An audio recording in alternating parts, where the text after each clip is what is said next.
La Constitution de la Ve République, entrée en vigueur le 4 octobre 1958, fut rédigée afin de donner les pleins pouvoirs au général de Gaulle. La Constitution stipule par conséquent que le président de la République contrôle les 4 pouvoirs, l'exécutif, le législatif, le judiciaire et le médiatique. Ce qui est en réalité une opposition fondamentale avec les principes démocratiques et ceux de la Déclaration des droits de l'homme et du citoyen de 1789, et notamment son article 16, qui stipule que toute société dans laquelle la garantie des droits n'est pas assurée, ni la séparation des pouvoirs déterminée, n'a point de constitution. Dans ces conditions, tous les présidents de la Ve République ont toujours contrôlé les 4 pouvoirs, piliers fondamentaux de la République. 4 pouvoirs, 4 piliers, 4 côtés de la pyramide, symbole absolu du monde de la matière et de son contrôle. Dans la mesure donc où le président de la République, issu de surcroît des partis qui contrôlent l'ensemble de la classe politique, ce que stipule l'article 2 de la Déclaration des droits de l'homme et du citoyen. Le but de toute association politique est la conservation des droits naturels et imprescriptibles de l'homme. Ces droits sont la liberté, la propriété, la sûreté et la résistance à l'oppression.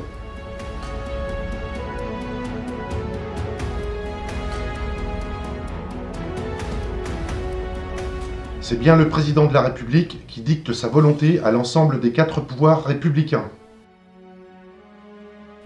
Il contrôle le pouvoir exécutif, puisque c'est lui qui nomme le Premier ministre et donne son accord pour la formation du gouvernement. Il préside également le Conseil des ministres.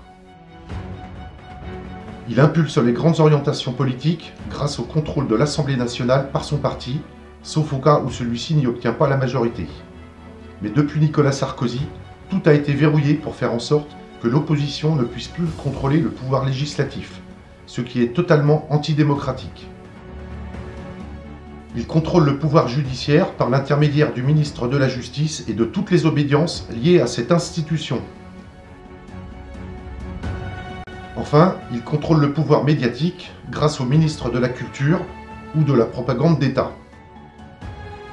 Rajoutons à cela l'article 12 de la DDHC de 1789. La garantie des droits de l'homme et du citoyen nécessite une force publique. Cette force publique est donc instituée pour l'avantage de tous et non pour l'utilité particulière de ceux auxquels elle est confiée. Ceci démontre de manière factuelle qu'il n'y a pas et qu'il n'y a jamais eu aucune séparation des pouvoirs dans la Ve République, dont la Constitution viole les principes fondamentaux de la Déclaration des droits de l'homme et du citoyen de 1789.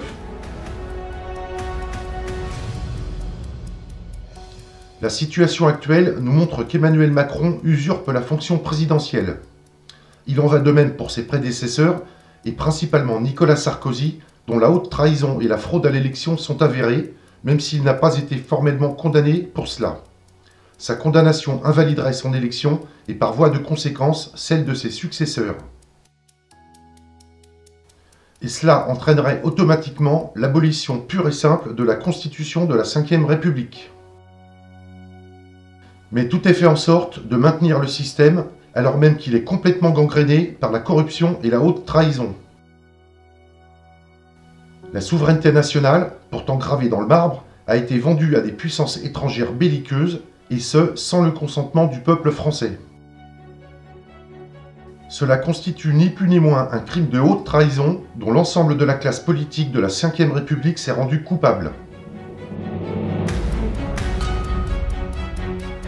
Pour toutes ces raisons, le Phénix français appelle l'ensemble du peuple de France à proclamer l'abolition de la Constitution de la Ve République du 4 octobre 1958 et que tous ses responsables soient destitués sur le champ.